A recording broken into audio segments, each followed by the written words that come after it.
Deportes a todo color presenta de 2 a 3 preguntas. ¿Qué tal? ¿Cómo están, amigos de Deportes a todo color? Esta es una edición especial muy buena de Deportes a todo color y de 2 a 3 preguntas, en donde el color de esta entrevista pues es celeste, obviamente es celeste, porque tenemos a un invitado muy especial. Se trata de Jorge Ramos. ¿Cómo estás, Jorge? ¿Cómo te va? Un placer, Dan, para ti, para Chaudi, para Víctor, para Jesús.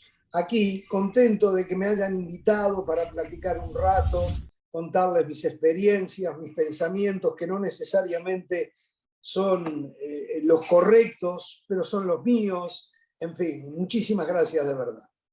Pues aquí, tal cual, más que correcto o incorrecto, bueno o malo, lo que buscamos es la garantía de Deportes a todo color, es que esta entrevista sea memorable, única y a nuestro estilo. Nos los vas a decir tú al final, a ver si lo logramos. Así que la pregunta más importante, ¿estás listo, Jorge? Vamos. Perfecto, pues vamos a empezar con una sección que se llama Defínemela. Así como si fuera el diccionario de la Real Academia de Jorge Ramos, tú vas a definir diferentes conceptos, como tú quieras, con el criterio que tú quieras, y te haremos una pregunta después con base en lo que tú nos digas. A mí me toca empezar con el concepto que dice el narrador de las Américas. ¿Cómo lo definirías tú, Jorge? Bueno, a ver, primero hay que ubicar a la gente. Yo vivo en los Estados Unidos de Norteamérica, donde hay un conglomerado de nacionalidades de toda Latinoamérica, y en aquel momento mi amigo, mi compañero Alberto Gambetta entendía que justamente toda esa gente de diferentes nacionalidades de las tres Américas nos escuchaban. Entonces él dice, tú eres el narrador de ellos, eres el narrador de las Américas. Había un inconveniente con eso, porque en Argentina había un gran relator, José María Muñoz, que lo habían definido como el relator de América, y esto era de las Américas. Entonces, pero la idea era, por lo menos desde nuestro lado, es que nosotros le llegábamos a gente de todas las Américas. Por eso es el relator de las Américas. Me queda muy claro y la verdad es que es un apodo o un seudónimo o no sé cómo llamarlo que te caracteriza y que queríamos ver cómo era desde tu perspectiva. Ahora, Uruguay se ha, por supuesto, caracterizado por tener quizás al relator de la jugada más trascendental de la historia del fútbol, ¿no? El gol aquel de Diego Armando Maradona en 1986. El narrador es Víctor Hugo Morales, uruguayo. ¿Por qué es que a los uruguayos se le da también relatar el fútbol? Bueno, la respuesta no la tengo, pero yo digo que hago como lo hago porque nací en Uruguay.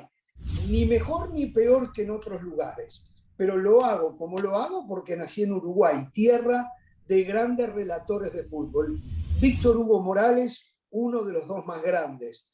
Está Don Carlos Solé, que fue el original de alguna manera en cuanto al relato de fútbol. En Uruguay hay grandes relatores que de repente no llegaron al nombre de don Carlos Solé, de Víctor Hugo Morales, pero como Carlos Muñoz, como Alberto Kessman, como Julio Ríos, y podría seguir nombrando, que son de un nivel extraordinario. Y bueno, y yo de alguna manera me fui emparentando con la idea de cómo ellos manejaban el relato del fútbol, y fui aportando lo mío. Yo no imito a ninguno, pero hay un estilo que no se puede negar y es el estilo uruguayo, que hoy en radio, principalmente en el radio, lo escuchas mucho en Argentina, pero el estilo fue surgido de Uruguay. ¿Qué tal, Jorge? Te saluda Jesús Hernández y ahora quiero que nos definas esta famosa garra charrúa alrededor del mundo.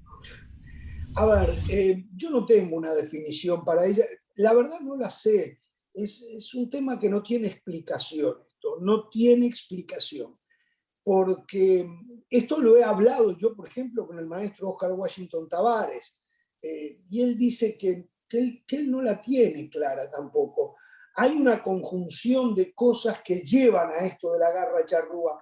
Y si te digo una cosa, a nosotros ya un poco hasta nos molesta, porque con el fin de explicar algo que no tiene mucha explicación, los medios de comunicación o los colegas normalmente recurren a la garra charrúa y se desconoce la calidad del futbolista como tal, el fútbol que el equipo pueda estar desplegando para llegar a un objetivo. Hay un deseo, ustedes han visto jugar a equipos uruguayos a nivel clubes o selección, y si el jugador uruguayo nunca baja los brazos, nunca se entrega. Y por allí entonces le han encontrado la expresión de la garra charrúa. Yo creo que los charrúas, que eran unos indígenas muy voluntariosos y guerreros, peleaban mucho, a lo mejor por allí encontraron eso, pero yo creo que hay algo más que eso, y creo que se comete una injusticia cuando se dice que ganan por la garra charrúa y no por el fútbol. Que a veces hay que ganar con garra, pero yo veo otros equipos que también ganan con garra cuando el fútbol no les alcanza. Pero bueno, así se ha dado. Pero no tengo, Jesús, una explicación puntual por qué de la garra charrúa, ¿no? Fíjate que es muy interesante lo que me estás contando, lo que nos estás contando, que me hace ir a la siguiente pregunta, que a lo mejor tú tienes otra explicación. ¿No? Me he puesto a pensar, Uruguay es un país bastante pequeñito. Si tú lo comparas con la Ciudad de México, no hay comparación. Claro, un vecindario.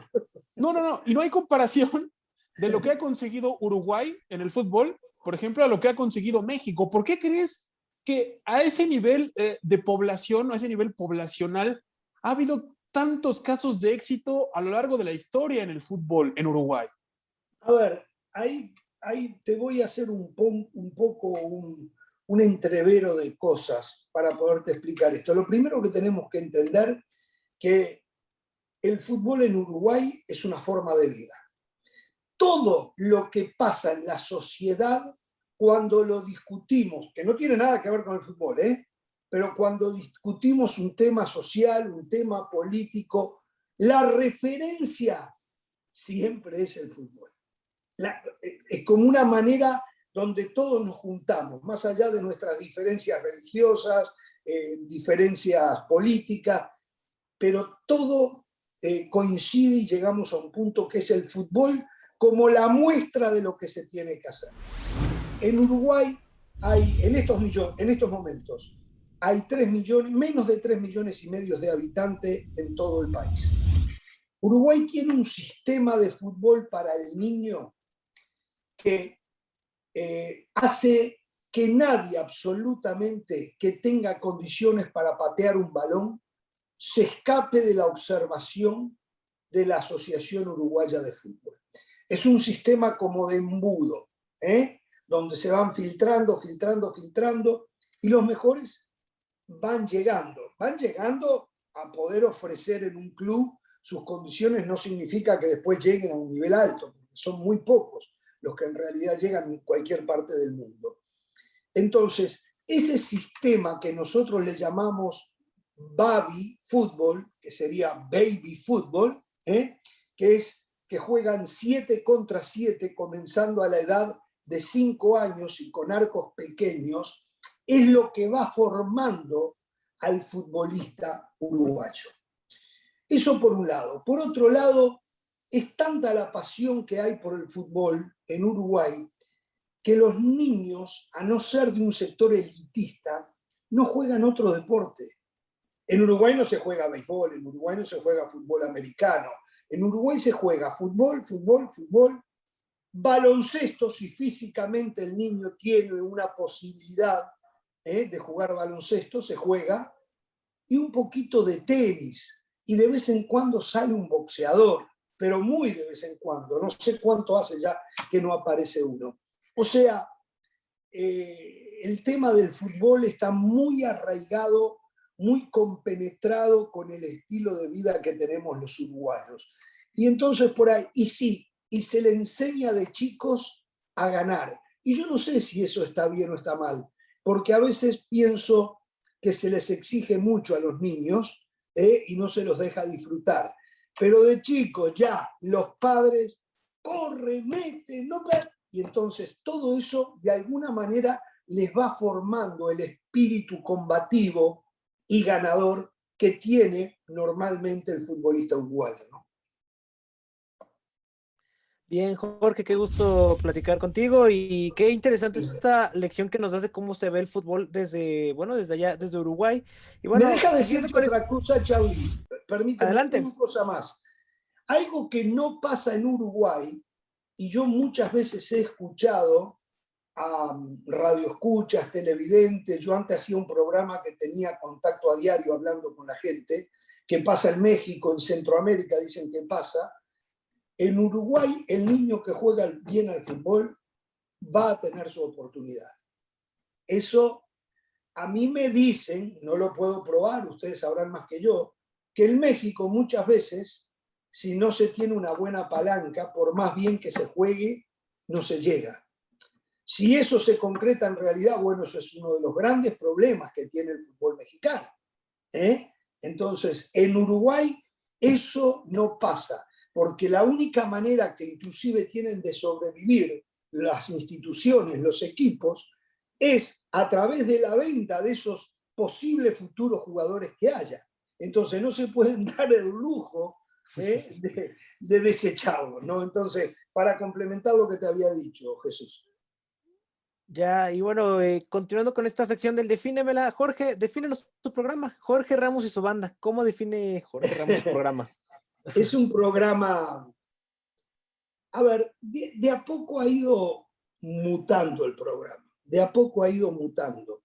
El programa se inició en radio y es un programa que se inició en una ya difunta cadena que había aquí en Estados Unidos que se llamaba Radio Única, donde teníamos un programa todas las tardes de 4 horas, de lunes a domingo, donde había un panel de 4, 5, a veces hasta 6 muchachos que ofrecían sus puntos de vista de los tópicos del momento. Y le dábamos participación a la gente, muchísima.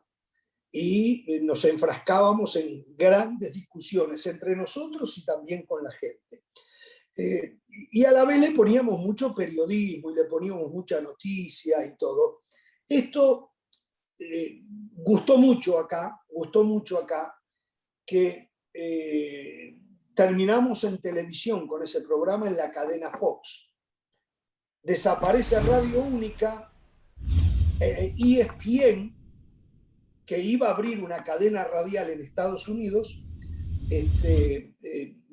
me contacta y me dice si no podíamos para radio hacer ese programa. Y entonces lo hacíamos en televisión en Fox y en radio en ESPN. Y después, bueno, la radio, o el radio, como dicen en México, nosotros en Uruguay le decimos la radio, ha ido perdiendo mucho espacio, principalmente en el mercado estadounidense. Y el programa no era televisivo, era radial.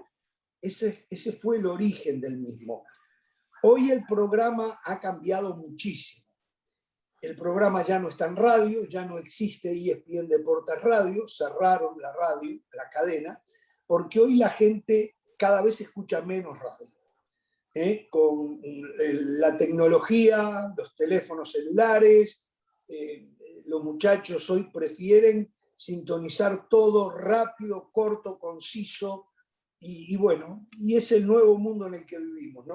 Y entonces el programa ha perdido un poco de ese fuego interno que tenía, porque en televisión, a pesar de que nosotros no somos tan puritanos, pero siempre hay que guardar algún tipo de forma, que en radio no eran tan necesarios. Entonces, pero el programa tiene muchísima pasión, conceptos arraigados de los integrantes del mismo que no son negociables y el sentimiento es fuerte cuando lo expresamos. Y entonces sale lo que sale. Yo no sé si ustedes saben, pero hoy el programa ya no está en la televisión lineal, que era aquí en Estados Unidos ESPN Deportes. Por algún motivo que yo nunca supe, ESPN no le permitió entrar en México y Latinoamérica al programa. Los por qué, nunca lo supimos. Nunca hubo una respuesta porque sí, yo la hice. Hoy el programa está en ESPN Plus. La gente debe de pagar, y que se vaya acostumbrando a la gente que está viendo esto, porque esa es la televisión actual, pero principalmente del futuro. La televisión lineal se termina. La gente debe pagar una mensualidad muy bajita, $6, $5.99, y entonces tiene acceso a un sinfín de programación y mucho fútbol. Y les tengo que explicar un poco esto porque yo creo que todavía en México esto no está tan arraigado, pero va para allí, de eso no tengan la más mínima duda. Ustedes hoy en ESPN Plus pueden ver la Liga Italiana, la Liga Alemana, la FA Cup de Inglaterra. Me dicen que viene una liga fuertísima, pero muy fuerte, para ESPN Plus. O sea, la gente que quiera seguir viendo fútbol va a tener que pagar por la aplicación para poder verla. ESPN lo que está haciendo es yendo detrás de muchísimos derechos. Quiere decir que todo esto y me he extendido en este tema, Charlie, para tratar de explicarte por qué ha habido un cambio, una mutación, como te decía, de lo que fue el programa originalmente y lo que es hoy. Nos hemos tenido que ir adaptando a los nuevos tiempos, pero eso sí, la discusión es la sal y la mantequilla del programa, ¿no? Bien, Jorge, comentas muchas cosas muy interesantes, pero algo en lo que me quiero detener es cómo cuidar esa parte de la discusión que bien comentas, es la esencia del programa, no se convierte en algo personal y que Qué además bien, que se le vaya, a lo que comentas, tiene periodismo detrás, qué ¿cómo bien. que deje de ser periodismo para convertirse en una pelea yo contra mi idea de que yo soy de Cruz Azul, Sí, tú eres de sí, sí. América, y cómo no cruzar esa delgada línea? Hay que hacer un curso antes de ir al aire. Cuando te digo hay que hacer un curso, no, todos los que estamos ya por muchísimos años, lo tenemos muy aprendido, nada es personal. Nada, absolutamente nada es personal, mientras no haya un insulto, mientras no se le falta el respeto a uno o a la familia de uno, nada es personal. No hay que tomárselo. A ver, un ejemplo. Hernán Pereira me ha acompañado en todo este periplo por 20 y pico de años. Tenemos una relación que va más allá del trabajo. Pero yo a Hernán Pereira lo destrozo. Y Hernán Pereira a mí me destroza. Y una vez que yo cometa un error o viceversa, ahí está, y dale, y me expone. Y yo me enojo en el momento y por el programa y le respondo o él se enoja conmigo. Pero cuando se apaga la luz del canal, se terminó. Se terminó. Lo tenemos muy asumido. Creo que ese es uno de nuestros mayores éxitos. Tenemos una relación con Hernán, con José del Valle, con Dionisio Estrada, ahora Andrés Agulla, Carolina de las Alas. Tenemos una relación que va más allá de lo que hacemos al aire, pero en el aire defendemos nuestras posturas al máximo, al máximo, al máximo. Totalmente de acuerdo contigo, Jorge. ¿Qué tal? Te saluda Víctor Lonita. Y vamos con esta última definición, el cual se trata de un equipo uruguayo que sabemos que tú quieres mucho, como es el Danubio. ¿Cómo puedes definir a este equipo uruguayo? Si yo me pongo, a ver, Víctor, si yo me pongo a hablar de Danubio, ¿cuánto me dijeron que tenemos una hora? Yo al fútbol lo interpreto de una manera muy diferente a cómo lo interpreta la mayoría, más allá del juego en sí. Yo creo que el equipo de uno tiene que ser parte de la pertenencia de uno. Y Danubio conjuga todas esas condiciones para que yo me sienta perteneciente a Danubio. para que Danubio sea parte de mi vida deportiva, futbolística. Danubio es un equipo. Primero, yo me hago aficionado de Danubio porque mi padre ya lo era y me empujó, lógicamente, ¿no, verdad? Pero se daban todas las condicionantes para que eso fuese así. Porque Danubio es del vecindario o del barrio, como decimos nosotros, donde yo nací. De la ciudad donde yo nací, por ende. Porque Danubio constantemente iba a la escuela que yo iba para tener actividades con los niños de la escuela. Y porque mi padre me lo inculcaba y me lo inculcaba. ¿Qué significa Danubio para mí? Danubio es más que un equipo de fútbol. Danubio es una forma de ver la vida. Danubio es una forma para mí de transitar la vida. Y esto puede sonar muy hasta meloso, pero no lo es. Danubio se caracteriza principalmente por darle oportunidades a los jóvenes. En el fútbol de hoy, yo digo que la felicidad se compra, porque es la verdad. Si ustedes miran quiénes son los que ganan los campeonatos, casi en la totalidad de los casos son los que gastan más plata. Sí, uno gasta 100 más que otro y gana el otro, pero no quiere decir que el otro no gastó. No hay oportunidades allí. Y hay que comprar para que el aficionado vaya al estadio, tome su chela, se coma sus palomitas, compre la playera, y es todo otro cuento. Eso no es Danubio. Danubio es la representación de un lugar del mundo, que es el barrio de la Curva de Maroñas, donde yo nací y me crié. Por lo tanto, para mí, eso no tiene precio. Yo, y esto a lo mejor los afecta a algunos de ustedes, yo me agarro en la cabeza, aunque ya esto lo he pasado de largo, cuando yo escucho a los muchachos que dicen nacidos en México o en Centroamérica o en el país que fuera y que le van al Real Madrid o que le van al Barcelona. Pero ¿de qué estamos hablando? Ahora, ¿ustedes se imaginan si el mundo entero le va al Real Madrid, al Barcelona? ¿Qué favor le hacemos al resto de los equipos en nuestros países? Sería yo un traicionero futbolístico de mi país. O sea, no podemos acomodarnos con el ganador para sentirnos ganadores. En la vida nosotros tenemos que ser ganadores por nosotros mismos. Entonces, Danubio acaba de bajar a segunda división. Algo que era impensado, que nadie lo podía. Es como decir que bajó Cruz Azul a segunda división. Es más o menos lo mismo, para que tengan una idea. Y bueno, hoy yo soy más aficionado a Danubio de lo que era el día anterior de que bajara a segunda división.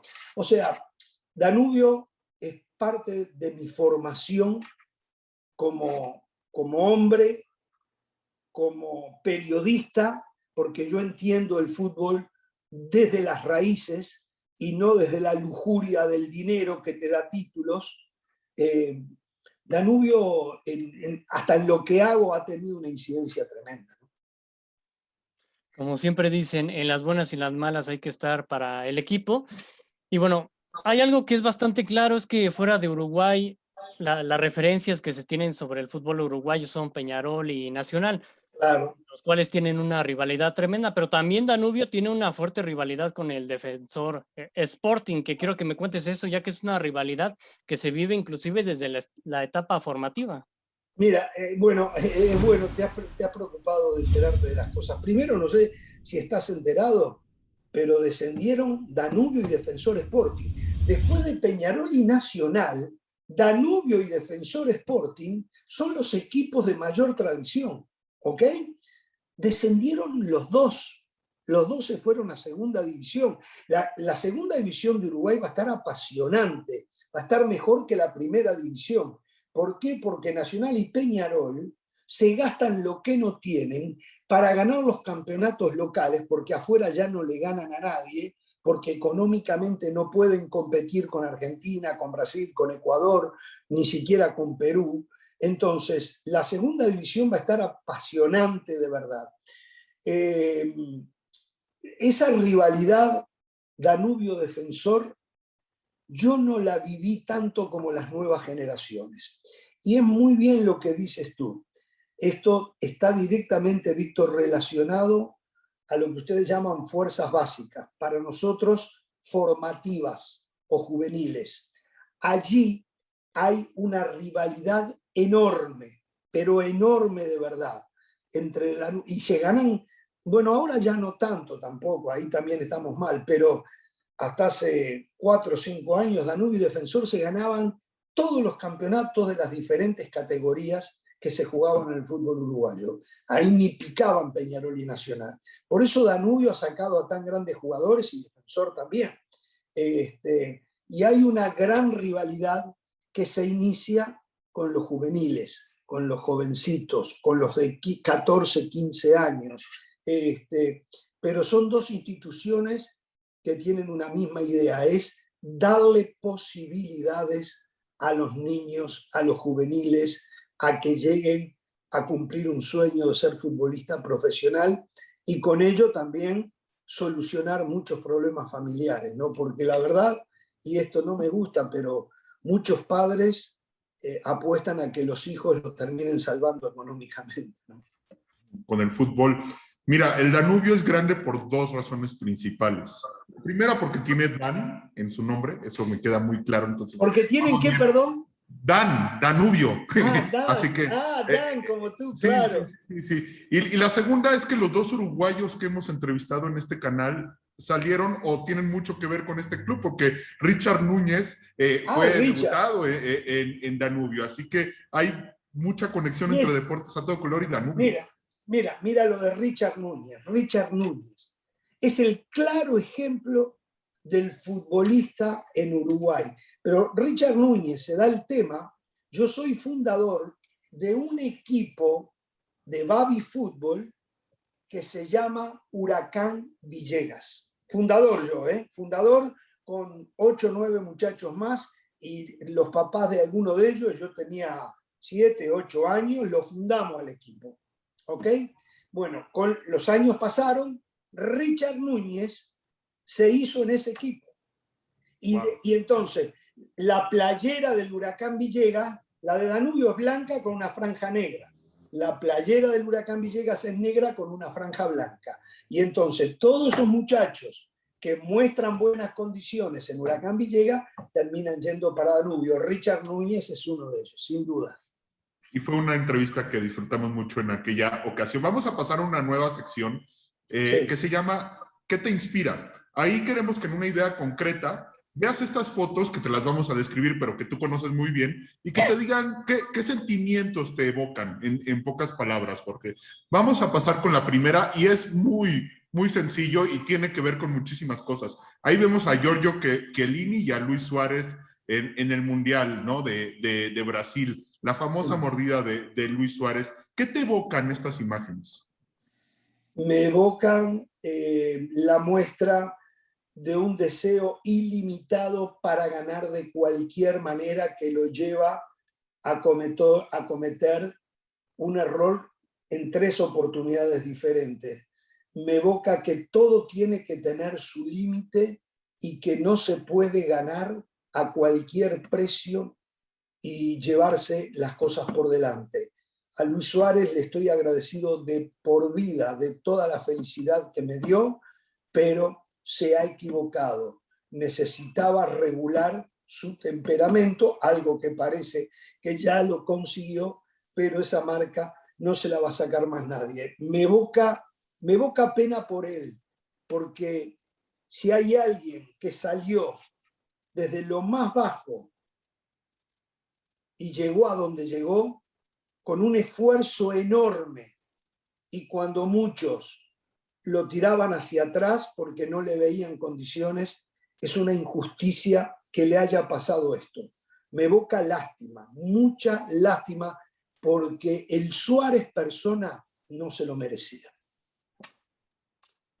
Perfecto, Jorge, pues pasamos a una más amigable, que es la final pues, de la Copa América 2011. ¿Esa qué te evoca? Y me evoca que fue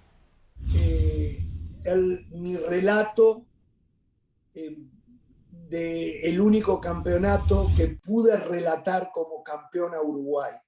pero me evoca también la consolidación de un grupo que ya en el 2010 se había mostrado fantástico y sorprendiendo al mundo, y que coronaba todo aquello lindo que había hecho en el 2010 con una categoría impresionante, y nos dejaba bien claro que se venía una década donde Uruguay iba a ser protagonista, algo que vaya si logró. Me evoca la sensación de muchachos que defendieron esa camiseta con un orgullo impresionante, y que son el ejemplo para los que vienen, porque yo estaba un poco triste con esto, hasta que apareció este equipo en el 2010 y coronó después con la Copa América en el 2011, a mí me preocupaba estar viendo muchachos en mi país con la playera de Messi o la playera de Cristiano Ronaldo. Eso un país como Uruguay no se lo podía permitir. Y por estos muchachos lo arrancaron de cuajo eso, lo terminaron. Hoy en Uruguay no hay un niño con una playera de Messi o Cristiano Ronaldo. Hoy en Uruguay hay playeras en los niños de estos fenómenos que nos dieron ese campeonato, el 16º de Copa América, la selección más ganadora en la historia. Bien, Jorge, vámonos con otro también alegre, ¿no? En el año 50, ¿no? El maracanazo, ¿no? Pues bueno, en este momento todavía Copa Jules Rimet. ¿Qué te evoca qué te inspira esta imagen de aquella final, si podemos decirle, de la Copa del Mundo? ¿Qué me inspira? Bueno, yo no había nacido cuando ello, pero sí conozco la historia absoluta, tardes y tardes con mi padre enterándome de cómo se había logrado aquella gesta. Y esto me inspira que cuando el ser humano no se achicopala, no le tiene miedo al desafío, cuando el ser humano está convencido de algo que ustedes han hecho muy popular, del sí se puede, lo puede conseguir. Esta es una muestra que no debe de terminar solamente en el fútbol, debe de ir más allá. Cuando, a pesar de todas las contras que pueda haber para la conquista de un objetivo, y ya acá no solamente deportivo, en el plano laboral, en el plano afectivo, usted se tiene fe, no escuche a aquellos que le dan para atrás, vaya para adelante. Esto es la muestra de la fe. Esto no es más que eso, muestra de fe. Esa es la verdad. Este tipo de cosas fueron espectaculares. Hay que decir una cosa a esta altura, y acá los invito a que ustedes investiguen también. A esta altura Uruguay dominaba el fútbol del mundo, porque Uruguay había ganado los Olímpicos del 24, que eran considerados por la FIFA, campeones mundiales. Los Olímpicos del 28, campeones mundiales. Fueron los únicos 2 campeonatos olímpicos de fútbol que la FIFA los consideró campeones mundiales. Y habían repetido en el 30. Es cierto que ya acá estamos en el 50, habían pasado 20 años, pero en el medio estaba la Segunda Guerra Mundial, no se habían jugado algunos mundiales. Entonces, a esa altura, Uruguay dominaba el concierto del fútbol mundial. Esa es la verdad. Claro, que pensar que Brasil, que se había armado la fiesta para ellos, con 200.000 espectadores en el estadio, con todo a favor, que solo necesitaban empatar para ser campeones, terminaran perdiendo como perdieron, no se puede creer.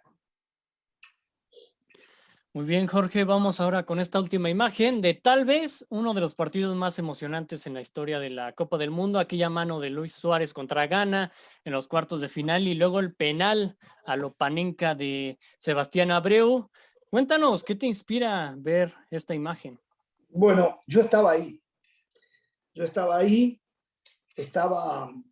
Estaba muy molesto porque en el estadio había un sinfín de latinoamericanos. Es más, yo a la entrada del estadio me saqué fotos, firmé algunos autógrafos con ellos y todo, pero todos los latinoamericanos estaban con ganas. Y no lo podía entender. La verdad que yo digo, y cuando digo todos, a lo mejor exagero, de repente había, no sé, un 10% de los que habían allí que no estaban con ganas. Pero esta es otra muestra de coraje, pero también lo que es grave, grave, grave, grave, es otra muestra de la imparcialidad, a veces un poco del odio que nos tenemos entre los seres humanos hacia una región o una nacionalidad, y que el fútbol nos permite expresarla. Porque aquello nunca se entendió como lo que verdaderamente fue. Fue una hazaña lo que termina pasando.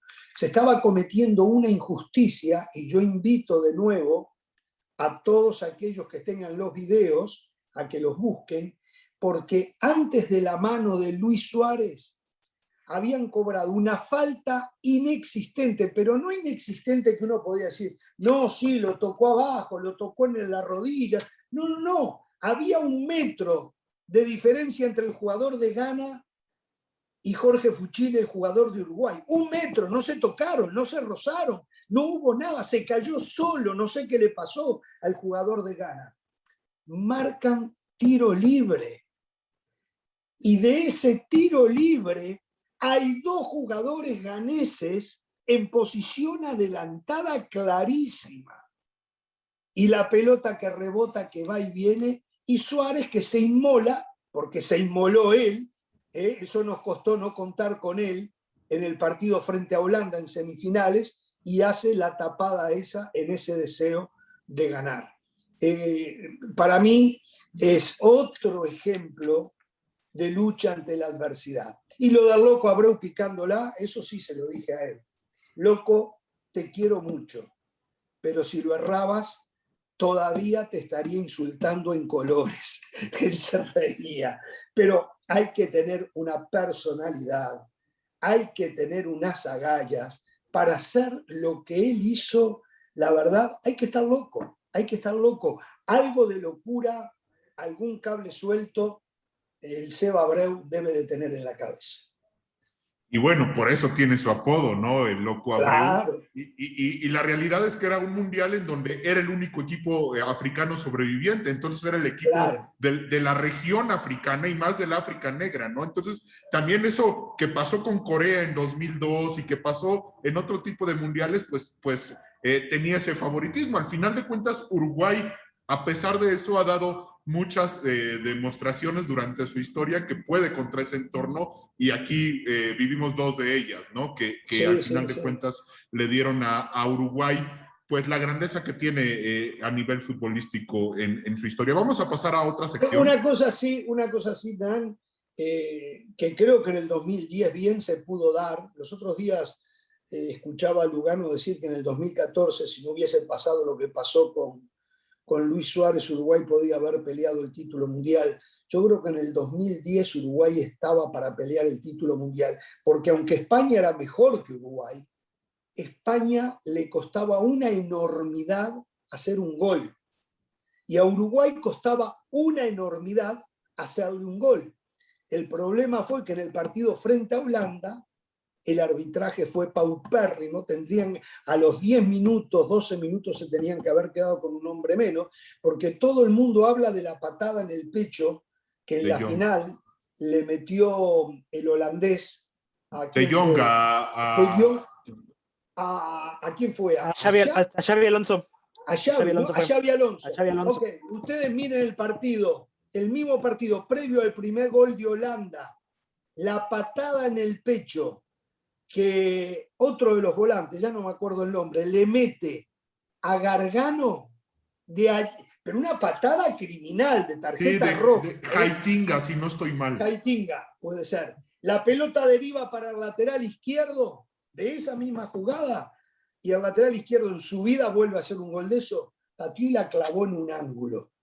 Ahí empezó el robo. Cuando los teníamos a tiro, que estábamos a punto de empatarle, tercer gol de ellos en clara posición adelantada. Hoy con el VAR yo creo que... Y esa final, si se hubiese dado esa final, Uruguay-España, España era mejor que Uruguay como equipo, lo digo clarito, pero las circunstancias estaban para que Uruguay hubiese sido campeón del mundo. Yo creo que hoy en día para que un país tan pequeño como Uruguay sea campeón del mundo es prácticamente imposible. Prácticamente imposible. Sí, se hubiera parecido mucho aquel partido de España y Paraguay en cuartos de final, por ejemplo, ¿no? Que falle un penal Paraguay. Pero bueno, vamos a pasar a la siguiente sección, Jorge, porque, como dices, podríamos estar la hora hablando de este tipo de cosas. Vamos a pasar a una sección que se llama Es Neto. Neto es una palabra que usamos en México, ¿no? Para decir si esta frase tiene un dote de verdad o la verdad es que no tiene sentido, ¿no? ¿No dicen es la neta? Sí, también es neto o es la neta. Sí, las dos se utilizan. Esta la dijo Pelé y quiero que me digas si es neto o no. Ok. Dice, marcar con penalti es una manera muy cobarde de anotar. No. Yo no diría, digo que sí es más simple, pero no cobarde. Es parte del juego, parte del reglamento y veamos, por ejemplo, lo que le está costando a Messi marcar penalti, ¿no? Entonces, no, yo no creo, es exagerado. Seguimos, Jorge, con otro prócer del fútbol como Alfredo Di Stéfano que dijo, un partido sin goles es como un domingo sin sol. No, tampoco estoy de acuerdo. Aunque el gol, sin duda, es lo mejor que le puede pasar a un partido. Hemos visto 0-0 dramáticos, apasionantes, jugados a un nivel altísimo. Yo, en mi caso particular, yo no estoy enamorado del fútbol solo por el gol, sino por el arte que los futbolistas hacen en la cancha, ¿no? Entonces, no estoy de acuerdo con don Alfredo. Bien, Jorge, vámonos con otra de Alessandro Del Piero que dice, el fútbol no es perfecto, pero se empeñan en que el árbitro lo sea. ¿Es neta esta frase? Es verdad. Y el árbitro es un ser humano y se equivoca. Lo que yo no soporto es cómo ahora con el VAR se equivoca el árbitro y se equivoca el asistente del árbitro y se equivoca el VAR. Es una cosa que es increíble. Pero es verdad, el árbitro es un ser humano, es imperfecto y si el fútbol no es perfecto, el árbitro tampoco lo es, ¿no? Pero hoy se suponía que habían herramientas que están siendo muy mal utilizadas. El VAR está haciendo, me gusta el VAR, soy un defensor del VAR, pero el VAR del Mundial 2018. No lo que vemos los fines de semana en México, en España. El mejor VAR es el de la MLS, sin duda. Muy bien, Jorge, vamos con esta última frase. Esta es de un uruguayo famoso fuera del fútbol, como es el gran Eduardo Galeano. En su vida, un hombre puede cambiar de mujer, de partido político o de religión, pero no puede cambiar de equipo de fútbol. Y es muy cierto, es muy cierto. Eduardo concibe el amor por una institución. Él era de Nacional de Uruguay, pero concibe el amor a una institución como nosotros nacimos y nos criamos allá. No hay que pueda lograrse para que yo cambie a Danubio, no existe, pero no cambiarlo, ni siquiera quitarle un pedacito de mi corazón para dárselo a otra institución. Yo en Uruguay era de Danubio, acá soy de Danubio, si me muevo a México seré de Danubio, si me voy a China seré de Danubio. No hay otro, no tengo espacio para otro equipo. Eso sí, voy a disfrutar del fútbol de cualquier equipo, lo voy a resaltar si me gusta. Digo, ¿quién no podía resaltar al Milan de Arrigo Sacchi o al Barcelona de Pep Guardiola? Digo, uno no puede ser idiota, ¿no? O sea, eso es otra cosa, pero el amor, entregarle el amor, no se cambia eso. Eduardo Galeano, como en tantas otras cosas, estuvo muy bien.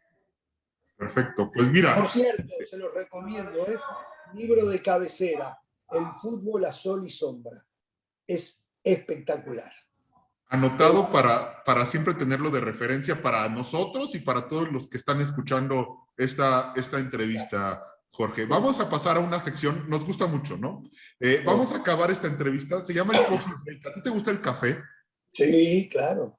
Ok, vamos a presentarte 8 bebidas diferentes y 8 personajes diferentes. Y tú tienes que vincular cada bebida con ese personaje. Y te vamos a decir qué significa la bebida para darle una connotación. Primero te presento a los personajes. Son Jorge Ramos, tu homónimo, el periodista de Univisión, Enzo Francescoli, Hernán Pereira, David Faitelson, José Ramón Fernández, Oscar Washington Tavares, Cuauhtémoc Blanco y Hugo Sánchez. Esos son los 8 personajes. Ahora, a mí me toca empezar con el carajillo. El carajillo es una bebida que significa irte de fiesta. Tiene alcohol inclusive, tiene esa parte. Así que de estos 8, ¿con quién te irías de fiesta y te tomarías un carajillo? ¿Y por qué? Con Cuauhtémoc, sin duda. ¿Por qué? ¿Por qué? Porque me parece que es un hombre que está preparado para la fiesta, para divertirse, no sé, digo, no me imagino yo a Cuauhtémoc en una plática muy profunda. Okay. Yo me imagino a Cuauhtémoc en su léxico, manejándose con risas constantes, porque el Cuauhtémoc de afuera que yo he conocido no tiene nada que ver con el Cuauhtémoc enojón que siempre protestaba todo adentro de la cancha, ¿no? Por eso me la tomaría con él. Muy bien, Jorge. Y ahora te pregunto, ¿con quién te tomarías un champurrado, que no es propiamente un café, sino como un chocolatito ahí un poco espumoso, una bebida mexicana de Radio Pasillo, para echar el chisme? Y seguramente lo podría hacer con Joserra. Con él para hablar de cosas no de mucha profundidad, no porque él no esté en capacidad de hacerlo, pero normalmente con Joserra, cuando nos encontramos, cuando yo viajo a México o él ha venido aquí a la ciudad de Miami, nos reímos mucho. Él es aficionado del Real Madrid. Yo le explico que no entiendo cómo él puede. No, es que tú no sabes, mis padres eran españoles.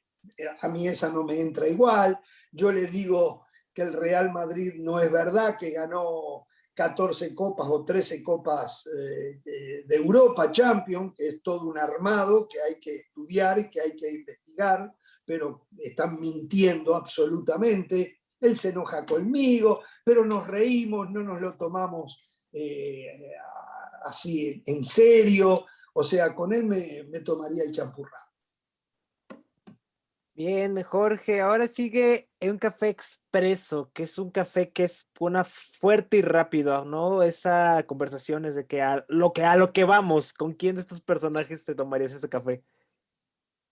Y me lo tomaría. El café expreso es una bebida que se consume mucho en mi país. Y alrededor de él siempre hay alguien que tiene mucho para contar y otro que tiene mucho para aprender. Y por lo tanto, me lo tomaría con el maestro Oscar Washington Tavares. ¿Saben cuánto yo aprendería? Así que con él, porque la historia de vida del maestro es impresionante, y entonces me lo tomaría con él. Muy bien, Jorge, vamos con la cuarta bebida. Este es un café americano, un café negro, como también se le conoce. Este es para una entrevista, para que tú le realices una entrevista a alguien en alguno de tus programas. De los personajes que quedan, ¿con quién te tomarías ese café americano para entrevistar? A ver, está media complicada. Yo creo que me lo tomaría con David Faitelson. Y yo sé cuál es la próxima que viene y qué le preguntarías en la entrevista, ¿no? Y entonces no sabría qué le iba a preguntar, pero seguramente ahí se me ocurriría algo para preguntarle. Ustedes saben que, para que la gente lo tenga claro, al aire hemos tenido grandes enfrentamientos, David y yo, fundamentalmente, justamente hablando de la mordida de Suárez que hoy hablábamos, pero David es un hombre hecho y derecho, un hombre fantástico, con el entendimiento claro que aquellos fueron puntos de vista opuestos que nos llevaron a decir cosas de las cuales yo por lo menos me arrepentí, estoy seguro que él también, y me gustaría tomar un café americano con él, me gustaría tomar un café americano con David. Me toca a mí, quedan 4 personajes: Jorge Ramos, Enzo Francescoli, Hernán Pereira y Hugo Sánchez. Son los 4 que quedan. Y a mí me toca el chocolate caliente, y es una bebida que te tomas con alguien en confianza, para contar algo en confianza. ¿Con quién lo harías? No es un café tampoco, este. Con Hernán Pereira, con Hernán Pereira. En confianza, para contarle algunas cosas mías y para que él me cuente cosas suyas, porque acostumbramos a hacerlo, somos muy amigos, y ese me lo tomó con Hernán Pereira. Las cosas que yo le podría confiar a Hernán Pereira no se las puedo confiar a otro, y estoy seguro que las cosas que él me confía a mí tampoco se las confiaría a otro.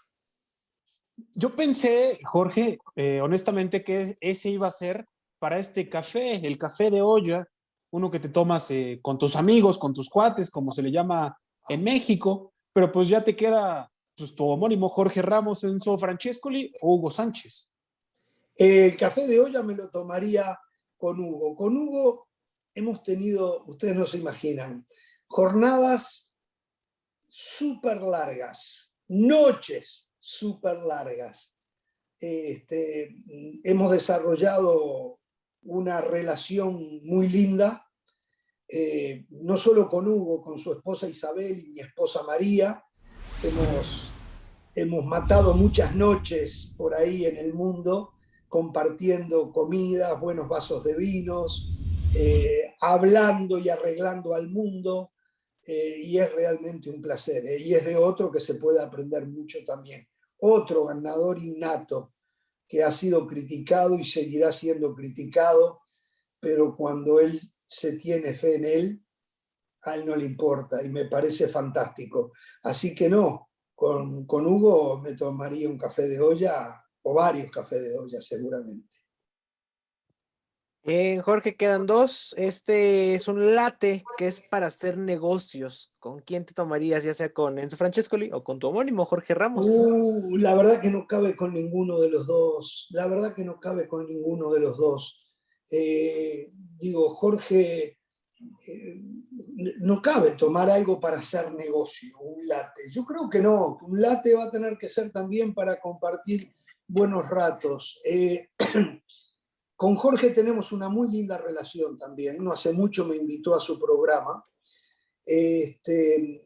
Ustedes no se imaginan, yo trabajé en Univisión por un tiempo corto, y los líos que habían con los correos electrónicos, a mí me llegaban cosas de él, a él le llegaban cosas mías. Un día él mismo hacía el cuento. Yo había hecho un viaje de trabajo, y entonces la empresa me tenía que reembolsar por unos gastos, y a mí nunca me llegaba el cheque. Y entonces la empresa me decía, no, pues así se lo mandamos y lo depositamos, todo por correo electrónico, ¿no? Y llamo a Jorge y le digo, Jorge, esto es lo que me está pasando. A ver, espera un momentito. Me dice, ay, yo lo cobré, me dice. O sea, Jorge, la verdad que el nombre Jorge Ramos en este país, el que mejor lo lleva es él. El que lo impuso fue él. Y yo le tengo el mayor de los respetos, un periodista espectacular, no le tiembla la mano. La verdad que, si se quiere, para mí fue un compromiso también tener el nombre de Jorge Ramos, porque él lo había puesto en un pedestal muy alto y yo no podía fallar a eso. Y bueno, creo que no le fallé, y nos tenemos un mutuo aprecio ambos, y aunque no nos vemos tan seguido, sí nos mandamos mensajes de bastante seguido. Eso sí, él es aficionado de Pumas a morir, él no cambia su Pumas por nada tampoco. Un saludo también para el gran Jorge Ramos. Y vamos con la última bebida, con el último personaje, en este caso Enzo Francescoli, y es el capuchino. El capuchino que significa para echar el chisme, platicar tal vez del pasado, de la familia. Pues finalmente, ¿qué platicarías con Enzo Francescoli? Bueno, he platicado mucho con él. Tengo la suerte de conocerlo, de haber compartido largas jornadas con él. Y sí, un capuchino sería espectacular con él, porque Enzo tiene una historia de vida impresionante, pero más que como futbolista, como don de gente, como ser humano, con su bajo perfil, con su humildad, pero con su gen ganador. Un hombre que fue muy criticado en mi país en una etapa asiaga de la selección uruguaya, que tenía grandes futbolistas, pero que los resultados no se daban, porque la organización de la Asociación Uruguaya de Fútbol y el manejo de la selección no era el correcto, y Enzo, que era la gran cabeza visible, terminaba pagando los platos rotos, pero Enzo nunca perdió la cordura, nunca le dio la espalda a la camiseta celeste y demostró que en la cancha era un grande de verdad. La verdad que yo digo que si en el mundo del fútbol hubiese muchos Enzo Francescoli, el fútbol sería mucho mejor. Y estoy yendo mucho más allá de lo que hizo en la cancha, que cada cual lo puede juzgar. Yo creo que el fútbol no fue justo con Enzo, principalmente en su pasaje por Europa, porque él merecía haber llegado a un grande de Europa. Es como Zico, que nunca lo pudo hacer, pero las condiciones le sobraban, ¿no? Pero para nosotros los uruguayos, un orgullo. Me tomo un rico capuchino con eso. Claro que un orgullo, y hasta Zidane le puso así a su hijo, ¿no? Por la admiración no, que sentía. Es el ídolo de Zidane, claro. Es el ídolo Así de es, Zidane. así es. A ese grado de grande fue Enzo Francescoli Sí. en el fútbol. Vamos a cerrar esta entrevista, Jorge. Como te dije al principio, a nosotros, claro que nos interesa hacer las cosas bien, pero antes que bien nos interesa hacerlo diferente, a nuestro estilo. Sabemos que no somos perfectos ni nunca vamos a hacerlo, pero para acercarnos un 1%, un 2% a ese lugar de la perfección, creemos que es a través de la retroalimentación de nuestros propios entrevistados. Y es por eso que todas nuestras entrevistas acabamos así, preguntándole con quien hablamos qué le gustó y qué no le gustó de esta plática, y sale tal cual. Así que, Jorge, el foro es tuyo. ¿Qué te gustó y qué no te gustó de esta plática? A ver, te voy a decir una cosa, no hay absolutamente nada que pueda decir que no me gustó. Lo primero es que tengo que felicitarlos, porque hicieron lo fundamental de una entrevista, se prepararon.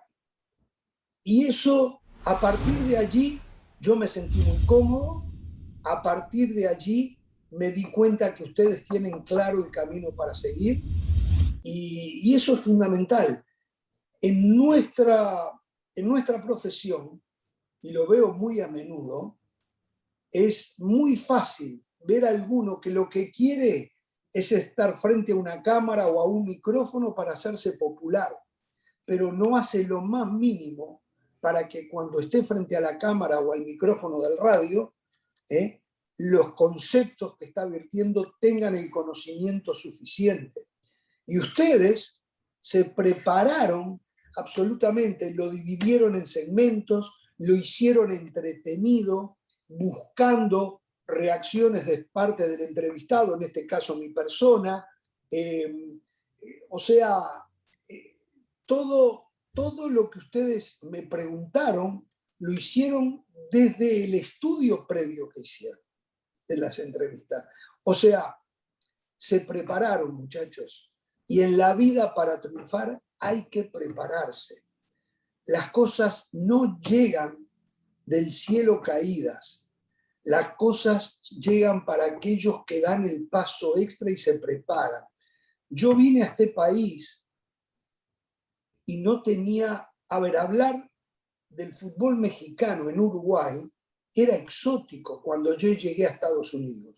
Pero llegué a Estados Unidos, a la ciudad de Chicago, había una gran comunidad mexicana, y yo me di cuenta que si yo quería llegarle al mexicano, yo tenía que empaparme, identificarme con su manera de ser, de pensar, de ver y de sentir las cosas en general y el fútbol en particular.